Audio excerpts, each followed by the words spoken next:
ہمارے اس علاقے کی بزرگ شخصیت جناب بشیر صاحب آپ حضرات سے اظہار خیال فرما رہے تھے۔ آج کی یہ جو تقریب ہے مسجد عمر مدرسہ فاروقیہ میں ان 9 بچوں کے حفظ قرآن کی تکمیل کے حوالے سے منعقد کی گئی ہے،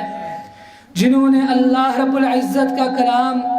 الف لام میم سے لے کر والناس تک اپنے سینوں میں محفوظ فرمایا ہے۔ یہ کوئی معمولی بات نہیں ہے، اس لیے کہ اس قرآن کی عظمت اتنی اونچی اور اتنی شان والی ہے کہ اللہ رب العزت خود فرما رہے ہیں لو انزلنا هذا القرآن على جبل لرأيته خاشعا متصدعا من خشية اللہ، کہ اگر ہم اس قرآن کو ان پہاڑوں پر نازل کرتے، یہ پہاڑ اس قرآن کی خشیت سے ریزہ ریزہ ہو جاتے۔ اس قرآن کو ان بچوں نے، ان ننھے منھے بچوں نے اپنے سینوں میں محفوظ فرمایا، اور اللہ رب العزت